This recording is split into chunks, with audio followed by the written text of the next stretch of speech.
देशात सध्या 4 राज्य आणि एका केंद्रशासित प्रदेशात विधानसभेच्या निवडणुका पार पडत आहेत.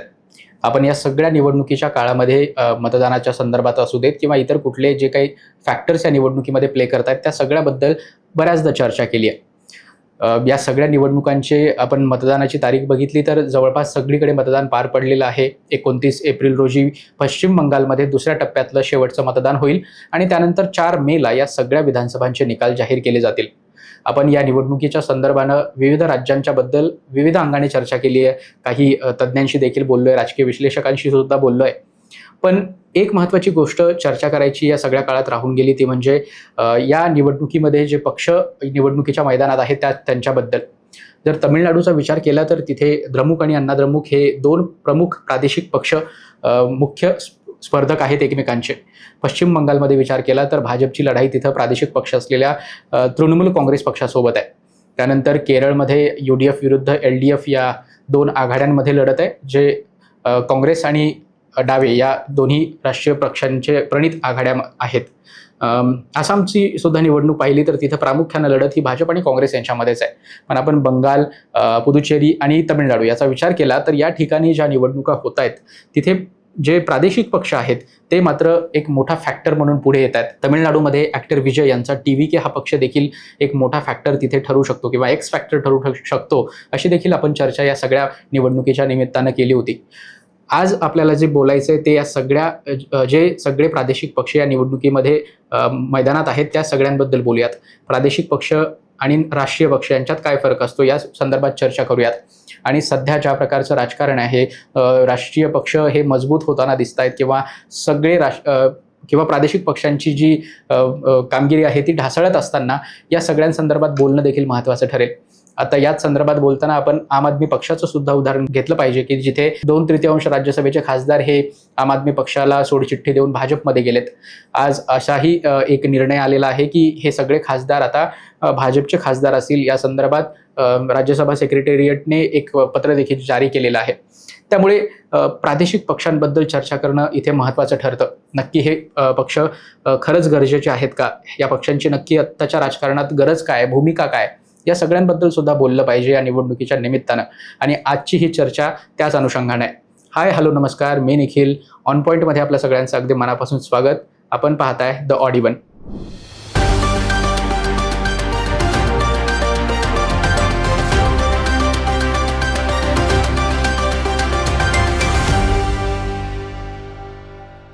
सुरुवातीला आपण बोलूयात की रिजनल पार्टीज किंवा स्टेट पार्टीज ज्याला आपण कॉन्स्टिट्युशनल भाषेमध्ये बोलतो आणि नॅशनल पार्टीज याच्यामध्ये नक्की फरक काय असतो. जर आपण यामधला फरक बघितला तर साधारणतः 6% लोकसभेमध्ये मतदान मिळवलेला पक्ष किंवा असेंब्ली इलेक्शन्समध्ये 4 राज्यांमध्ये 6% मतं मिळवलेला पक्ष हा राष्ट्रीय पक्ष म्हणून ओळखला जातो. आणि त्यासोबतच आपण रिजनल पार्टीज किंवा स्टेट पार्टीजचा जर क्रायटेरिया बघायचा झाला तो काय असतो तर 6% मतं ही त्या राज्याच्या विधानसभेच्या निवडणुकीमध्ये मिळवलेली असली पाहिजे किंवा 2 तरी जागा किमान विधानसभा निवडणुकीमध्ये मिळवता आल्या पाहिजे. हा जो प्रमुख क्रायटेरिया आहे तो राज्य पक्षचा दर्जा मिळवण्यासाठी आहे आणि याच्या आधी आपण राष्ट्रीय पक्षाबद्दल सुद्धा बोललेलं आहे. पण हा राज्य पक्ष किंवा राष्ट्रीय पक्ष असणं याचं नक्की काय महत्त्व आहे, यामुळे काय फायदा होतो किंवा आत्ताच्या घडीला राष्ट्रीय पक्ष किती आहेत आणि राज्य पक्ष किती आहेत. तर भारताची एकंदरीतच लोकशाही बघितली तर ही मल्टी पार्टी डेमोक्रेसी आहे. म्हणजे अनेक इथे पक्ष आहेत. आता राजकीय पक्षांचाच विचार करायचा झाला तर निवडणूक आयोगाच्या रिपोर्ट्सनुसार भारतात तब्बल 2000 पक्ष आहेत. आता यापैकी फक्त 6 पक्ष हे राष्ट्रीय पक्ष आहेत आणि 50च्या आसपास पक्ष हे स्टेट पार्टीज किंवा रिजनल पार्टीज आहेत. आणि इतर सगळे पक्ष हे फक्त निवडणूक आयोगाकडे यांची नोंदणी आहे, पण ते या दोन्ही कॅटेगरीमध्ये म्हणजे राष्ट्रीय पक्ष किंवा राज्य पक्ष किंवा रिजनल पार्टीज या कॅटेगरीमध्ये बसत नाहीत.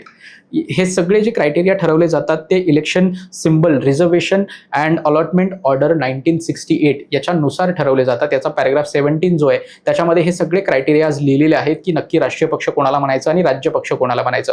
आता आपण मगाशी म्हणालो की 6 पक्ष हे आता राष्ट्रीय पक्ष आहेत आणि 50च्या आसपास पक्ष हे राज्य पक्ष आहेत.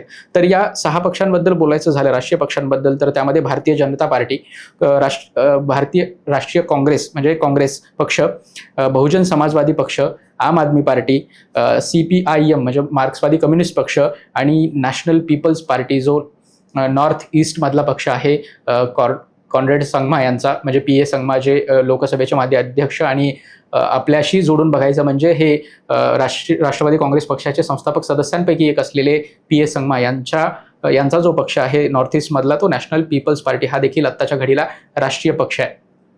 तर हे 6 राष्ट्रीय पक्ष झाले आणि याशिवाय 50च्या आसपास देशभरामध्ये राज्य पक्ष आहेत. आता नक्की राष्ट्रीय पक्ष असण्याचा किंवा राज्य पक्ष असण्याचा काय फायदा होत असतो पक्षांना, तर याबद्दल बोलायचं झालं तर एक सगळीकडे आपल्याला निवडणूक लढवण्यासाठी एकच चिन्ह मिळतं. म्हणजे भाजप हा राष्ट्रीय पक्ष आहे तर त्यांचे सगळे उमेदवार हे फक्त कमळाच्या चिन्हावर लढतात, किंवा काँग्रेस जर राष्ट्रीय पक्ष आहे तर त्यांचे सगळे उमेदवार जे आहेत ते हाताच्या पंजावर निवडणूक लढवत असतात. तर हा त्याचा एक प्रमुख फायदा आहे की राज्यभरात आपल्याला युनिफॉर्म सिम्बल मिळतो आणि ज्यामुळं आपल्या पक्षाच्या उमेदवारांचा प्रचार करण्याला एक सोपं ठरतं. अशाच पद्धतीनं राज्य पातळीवरच्या पक्षांच्या बाबतीत सुद्धा आहे, त्यांना सुद्धा राज्यभर अशाच पद्धतीने एकाच चिन्हावर निवडणूक लढवण्याची संधी मिळते. आपण महाराष्ट्राचा विचार केला तर महाराष्ट्रामध्ये राष्ट्रवादी काँग्रेस पार्टी, अजित पवार यांचा पक्ष, शिवसेना, महाराष्ट्र नवनिर्माण सेना, उद्धव ठाकरे यांची शिवसेना आणि शरद पवार यांची राष्ट्रवादी, हे सगळे पक्ष जे आहेत ते स्टेट पार्टीज आहेत. त्यामुळे आपण पाहतो की ह्या सगळ्या पक्षांना राज्यभरात एकाच चिन्हावर लढण्याची मुभा ही देण्यात आलेली आहे. सोबतच आपण राष्ट्रीय पक्षांचा विचार केला तर भाजप आणि काँग्रेस, ते तर दोन्ही पक्षांना तशी ही मुभा असतेच एकाच चिन्हावर लढण्याची. दुसरी महत्त्वाची गोष्ट म्हणजे या सगळ्या पक्षांना 40च्या जवळपास स्टार प्रचारक अपॉइंट करण्याची पण एक सुविधा असते. आता याचा फायदा काय होतो तर प्रत्येक उमेदवाराला निवडणुकीमध्ये खर्चावर एक मर्यादा असते, किती खर्च करणार उमेदवार यावर देखील मर्यादा असते. पण स्टार प्रचारक जे असतात त्या स्टार प्रचारकांसाठी केलेला जो खर्च असतो तो या उमेदवारांच्या खर्चामध्ये न मोजता तो पक्षाच्या निवडणूक खर्चामध्ये मोजला जातो. त्यामुळे जास्तीत जास्त स्टार प्रचारक नेमता येणं हे या पक्षांसाठी अतिशय महत्त्वाचं ठरतं. म्हणजे राष्ट्रीय पक्षांना साधारणतः 40 स्टार प्रचारक नेमता येतात, तर राज्य पक्षांना जवळपास 20 स्टार प्रचारक नेमण्याची मुभा असते. त्यामुळं एकंदरीतच खर्चाचं जे विभाजन आहे ते देखील यामुळे सोपं होतं आणि स्टार प्रचारकांच्या यादीमध्ये मोठमोठी नावं असल्यामुळं त्याचा देखील फायदा निवडणुकीच्या मैदानात होत असतो. याशिवाय आता सोशल मीडियाच्या जगामध्ये हे खरं तर तसं पाहायला गेलं तर फार मोठा ॲडव्हान्टेज नाही आहे, पण दूरदर्शन आणि आकाशवाणी हे जे सरकारी प्रसारमाध्यमं आहेत त्याच्यावर प्रचाराची एक स्पेसिफिक वेळ या पक्षांना मिळत असते, ज्यामुळे त्यांचे विचार हे जनतेपर्यंत पोहोचवणं सोपं ठरतं. पण आता जेव्हा आपण सोशल मीडियाच्या या युगामध्ये आहोत तेव्हा दूरदर्शन आणि आकाशवाणी हे तसं पाहता तेवढं प्रचाराचं माध्यम म्हणून पाहिलं जात नाही. त्यामुळं हा आत्ताच्या घडीला जरी तो फायद्याचा दिसत नसला तरी 80-90च्या दशकामध्ये दूरदर्शनवर होणाऱ्या निवडणुकीच्या संदर्भातल्या चर्चा किंवा प्रचारासाठी मिळणारा वेळ हे तेव्हाच्या घडीला खूप महत्त्वाची गोष्ट होती. आणि त्याच दृष्टीनं आपण पाहतोय की दूरदर्शन आणि आकाशवाणीवर विचार मांडण्यासाठी पक्षाला स्पेसिफिक टाईम मिळतो, जर तो पक्ष राष्ट्रीय पक्ष किंवा राज्य पक्ष असेल तर. यानंतर अर्ज भरताना सुद्धा काही सूट या राज्य आणि राष्ट्रीय पातळीवरच्या पक्षांच्या उमेदवारांना मिळत असते. म्हणजे जर तुम्ही कोणत्याही राष्ट्रीय म्हणजे तुम्ही इंडिपेंडंट म्हणजे अपक्ष म्हणून निवडणूक लढवताय किंवा राज्य पक्ष नसलेला किंवा राष्ट्रीय पक्ष नसलेल्या पक्षातर्फे निवडणूक लढवत असाल तर तुम्हाला प्रपोजल्स म्हणजे प्रस्तावक जे असतात उमेदवारी अर्ज भरताना ते साधारण 10 प्रस्तावक लागत असतात.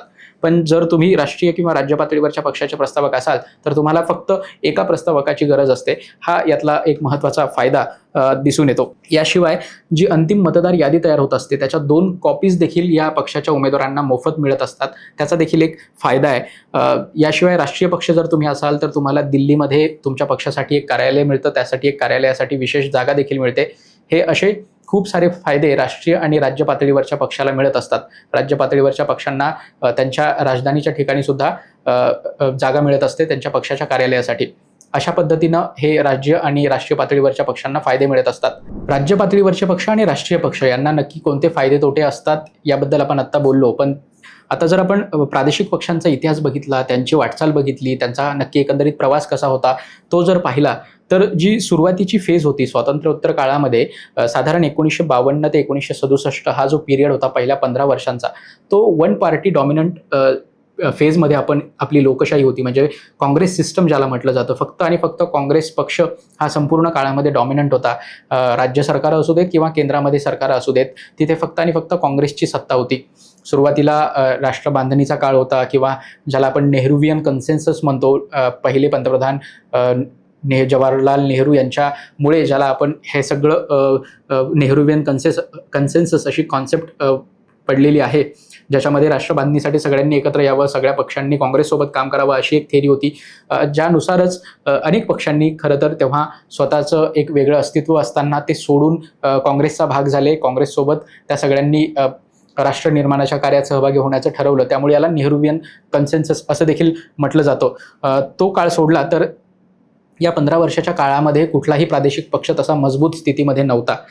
पण प्रजा सोशलिस्ट पार्टी असेल किंवा सोशलिस्ट पार्टी असेल, त्यानंतर सी राजगोपालाचारी यांनी स्थापन केलेला स्वातंत्र्य पक्ष असेल, हे सगळे पक्ष तेव्हाच्या काळामध्ये निश्चितपणे एक विरोधी पक्षाची भूमिका बजावताना दिसत होते. पण कुठल्याही राज्यामध्ये एक वेगळ्या प्रकारे सत्तेत आलाय किंवा असं काही घडलंय असं कुठल्याही राज्यामध्ये स्थिती नव्हती. 1957मध्ये केरळमध्ये असा प्रयोग झाला होता. EMS नंबुदुराई यांच्या नेतृत्वाखाली कम्युनिस्ट पक्षाचं जगातलं पहिलं लोकशाहीच्या माध्यमातून निवडून आलेलं सरकार हे केरळमध्ये स्थापन झालं होतं. पण काही कारणास्तव 2 वर्षाच्या काळामध्ये या सरकारला बरखास्त करण्यात आलं. 356 जे आर्टिकल आहे ते आर्टिकल लागू करून हे सरकार तेव्हाच्या काळामध्ये पाडण्यात आलं होतं आणि त्यामध्ये इंदिरा गांधी यांची देखील महत्त्वाची भूमिका होती असं देखील म्हटलं जातं. तर हा जो सुरुवातीचा काळ होता, फेज होती, तर त्यामध्ये प्रामुख्यानं डॉमिनंट म्हणजे वन पार्टी डॉमिनंट सिस्टम होती, ज्याच्यामध्ये ज्याला आपण काँग्रेस सिस्टम म्हणून सुद्धा ओळखतो. आणि त्या सिस्टममध्ये कुठल्याही प्रादेशिक पक्षाला स्वतः मोठं होणं किंवा एक स्वतःचं अस्तित्व निर्माण करणं हे शक्य नव्हतं. आणि त्याच पद्धतीनं तो काळ, संपूर्ण काळ जो होता तो फक्त एका पक्षाचं वर्चस्व असलेला काळ दिसतो. पण जसं जसं काळ पुढे सरकत गेला, 1967मध्ये जेव्हा लोकसभेची निवडणूक पार पडली तेव्हा मात्र काँग्रेस पक्षाला मोठा धक्का बसला. 1967मध्ये साधारण 8 राज्यांमध्ये बिगर काँग्रेसची सरकारं सत्तेत आली होती आणि तेव्हापासनं मग प्रादेशिक पक्षांनी हळूहळू ही जी पॉलिटिकल स्पेस आहे ती काबीज करायला, ती ताब्यात घ्यायला सुरुवात केली होती. या सगळ्या काळामध्ये नक्की काय घडत होतं तर भाषिक आधारावर राज्यांची पुनर्रचना देखील होत होती. यामध्ये महाराष्ट्र, गुजरात, पंजाब, हरियाणा, कर्नाटक या सगळ्यांची उदाहरणं आहेत. ही सगळी राज्य ही भाषेच्या आधारावर निर्माण होणारी राज्य ठरत होती. त्यामुळे मग या भाषेच्या अस्मिता देखील खूप मोठ्या प्रमाणात पुढे येत होत्या. आणि या सगळ्यासोबतच 1965मध्ये हिंदी विरोधी चळवळ तमिळनाडू आणि इतर दाक्षिणात्य राज्यांमध्ये सुरू झाली होती. त्यामुळे सुद्धा केंद्र सरकार आपल्यावर काही निर्णय लादू पाहतंय किंवा हिंदी भाषा लादू पाहतंय. यामुळे भाषिक अस्मिता अजूनच स्ट्रॉंग झाली. त्या काळामध्ये सेपरेटिस्ट मुवमेंट सुद्धा खूप साऱ्या दाक्षिणात्य राज्यांमध्ये, म्हणजे विशेषतः तमिळनाडूमध्ये चालू होत्या, ज्याला द्राविडियन मुवमेंट देखील म्हटलं जातं. ती देखील मोठ्या जोरात होती. आणि या सगळ्यांचा परिणाम असा झाला की 1967च्या निवडणुकांमध्ये काँग्रेसला मोठा झटका बसला. 8 राज्यांमध्ये काँग्रेसचं सरकार गेलं. केंद्रात जरी ते पुन्हा सत्तेत आलेले असले तरी राज्यांमध्ये मात्र त्यांना 8 राज्यांमध्ये पराभवाचा सामना करावा लागला होता. हे त्या काळातलं एक प्रमुख कारण होतं.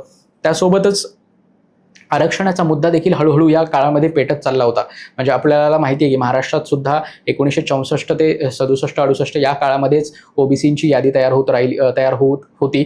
त्यासोबतच देशातील इतर राज्यांमध्ये सुद्धा राज्य पातळीवर सुरुवातीला जेव्हा स्वातंत्र्य मिळालं होतं तेव्हा SC आणि ST ही 2च प्रकारची आरक्षणं मिळत होती. पण त्यामध्ये हळूहळू ओबीसी आरक्षणाचा समावेश होत गेला. हा तोच पूर्ण काळ होता.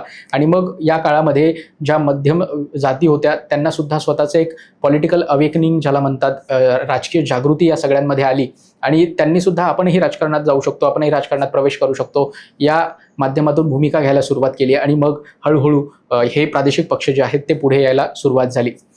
जो 70चं दशक होतं ते इमर्जन्सीचा काळ होता. या इमर्जन्सीच्या काळामध्ये ज्या प्रकारे इंदिरा गांधी यांनी सरकार चालवलं त्या विरोधात जे सगळे विरोधी पक्ष होते या सगळ्यांनी मिळून एकत्र जनता पक्षाची स्थापना केली. 1977मध्ये निवडणूक पार पडली आणि या निवडणुकीमध्ये या जनता पक्षाला सत्ता मिळाली. पण काही काळातच या सगळ्यांमध्ये विविध मतभेद झाले. या मतभेदांमुळेच ते सगळे पक्ष बाहेर पडले, तिथून फुटून बाहेर पडले जनता पक्षातून.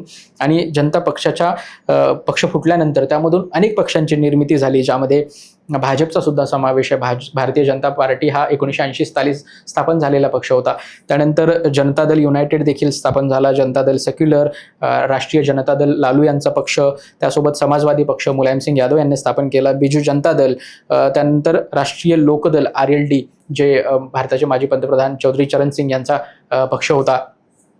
नॅशनल कॉन्फरन्स, शिरोमणी अकाली दल हे प्रादेशिक पक्ष फार पूर्वी काळापासून म्हणजे स्वातंत्र्याच्या पूर्वीच्या काळापासून सुद्धा हे पक्ष अस्तित्वात होते. त्यांनी देखील उडी घेतली या सगळ्या स्थितीमध्ये. त्यानंतर झारखंड मुक्ती मोर्चासारखा पक्ष जो झारखंड या राज्याच्या निर्मितीसाठी झगडत होता, तो सुद्धा या काळामध्ये पुन्हा उभारी घेताना पाहायला मिळाला. तर असे सगळे पक्ष जे आहेत ते या सगळ्या काळामध्ये हळूहळू आपला जो प्रभाव आहे तो वाढवत होते.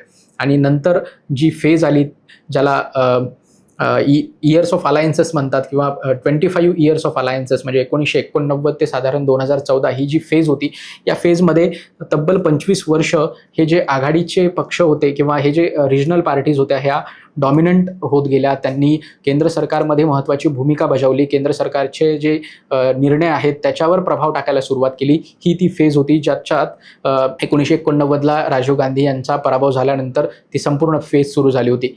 मंडल पॉलिटिक्सला मंडल विरुद्ध कमंडल या पॉलिटिक्सला देखील याच काळात सुरुवात झाली होती. आणि त्यामुळं मग ओबीसी घटकांसाठी काम करणारे समाजवादी पक्ष किंवा राजद म्हणजे राष्ट्रीय जनता दल सारखे पक्ष किंवा महादलितांसाठी आणि त्याहीपेक्षा पिछड्या जातींसाठी, एक्स्ट्रीमली बॅकवर्ड क्लासेससाठी काम करणारे जे पक्ष होते, समता पार्टी किंवा त्याचा पुढे जाऊन ज्याच्यात जेडीयूमध्ये नितीश कुमार यांच्या जेडीयूमध्ये रूपांतर झालं, हे सगळे पक्ष देखील याच काळात मजबूत होत गेले होते.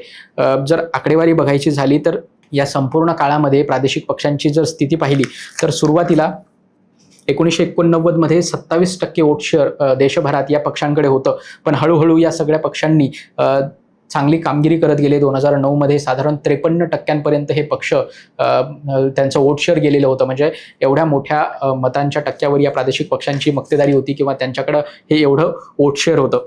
जवळजवळ 23 प्रादेशिक पक्ष होते जे या संपूर्ण काळामध्ये म्हणजे 1989 ते 2014 या काळामध्ये कुठल्या ना कुठल्या प्रकारे एक सुरुवातीला युनायटेड फ्रंट होतं, त्यानंतर एनडीए होतं आणि त्यानंतर UPA 1 आणि UPA 2 या पक्षामध्ये एकतर सरकारचा भाग होतं किंवा एक महत्त्वाचा रोल हे पक्ष या काळामध्ये प्ले करत होते. यासोबतच या पक्षांनी फक्त सत्ता स्वीकारली नाही किंवा त्यामध्ये सहभागी झाले नाही, तर यांनी धोरणं सुद्धा घडवली. म्हणजे सिव्हिल न्यूक्लिअर डील 2008 साली जी अमेरिकेसोबत झालेली होती, अत्यंत महत्त्वाचा करार होता भारताच्या न्यूक्लिअर एनर्जीच्या सेक्टरच्या दृष्टीनं.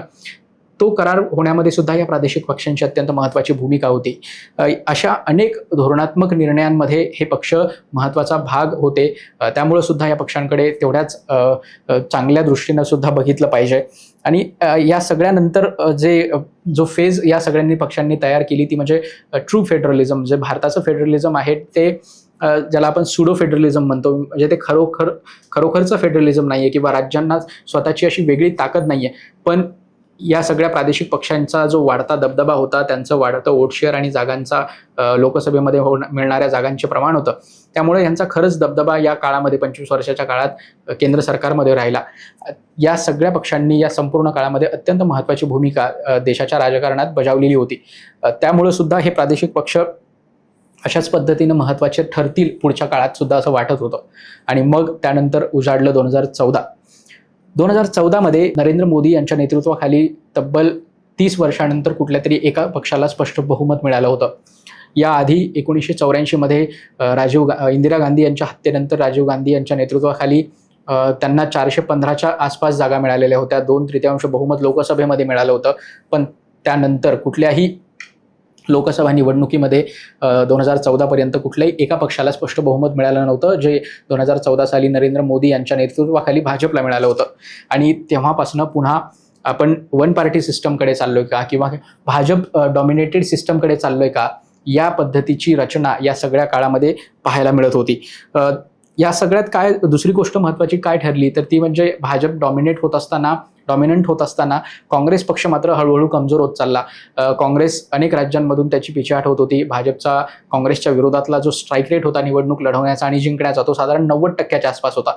आणि दुसऱ्या बाजूला जे प्रादेशिक पक्ष होते तेच मजबूतपणे भाजपच्या विरोधात लढताना उभं राहताना दिसत होते. म्हणजे 2015 सालची बिहारची विधानसभा निवडणूक, 2016 साली पश्चिम बंगालमध्ये झालेली विधानसभा निवडणूक असू देत, या सगळ्या निवडणुकांमध्ये भाजपचा पराभव झाला होता. त्यामुळे असं वाटत होतं की काँग्रेस पक्षासमोर पर्याय भाजप पक्षासमोर जर कोणता पर्याय असेल तर ते प्रादेशिक पक्ष आहेत. पण हळूहळू जशी काळ पुढे लोटत गेला तसं हे सरकारं देखील म्हणजे प्रादेशिक पक्षांची सरकारं देखील भाजपसमोर कोलमडत गेली. 2017 साली पहिल्यांदा उत्तर प्रदेशमध्ये भाजपनं स्वबळावर सत्तेत येण्याची कामगिरी करून दाखवली. 2017 मध्ये अनेक वर्षांनंतर भाजप हा उत्तर प्रदेशच्या सत्तेमध्ये बसला. तिथे त्यांनी समाजवादी पक्षाचा मोठा पराभव केला होता. त्यानंतर बिहारमध्ये नितीश कुमार यांनी पलटी मारल्यामुळं सुरुवातीला सत्तांतर झालं, पण 2020 मध्ये भाजप आणि JDU यांनी सत्ता राखली. हे सगळं गणित पाहिलं तर प्रादेशिक पक्ष या पुढच्या काळामध्ये हळूहळू जसं जसं भाजपनं स्वतःचं एक्सपान्शन करत गेलं, म्हणजे त्रिपुरासारख्या राज्यात सत्ता मिळवली, पश्चिम बंगालमध्ये 3 जागांवरून 77 जागांवर 21 मध्ये मजल मारली, किंवा इतर अनेक राज्यांमध्ये म्हणजे भारतीय बिजू जनता दल यांचा ओडिशामध्ये भाजप सत्तेत आला. याशिवाय नॉर्थ ईस्टमधले अनेक राज्य आहेत जिथे भाजपनं मित्रपक्षांच्या साह्यानं का होईना पण सत्ता मिळवली. काही राज्यांमध्ये ते स्वतः देखील सत्तेत आहेत. पश्चिम किनारपट्टीवर असलेल्या बहुतांश सगळ्यात म्हणजे राजस्थान, गुजरात, महाराष्ट्र, कर्नाटक या सगळ्या राज्यांमध्ये सुद्धा भाजपनं त्यांचं एक्सपान्शन सुरूच ठेवलं. त्यामुळं मग असं वाटत होतं की हे प्रादेशिक पक्ष खऱ्या अर्थाने आता संपत चाललेले आहेत का.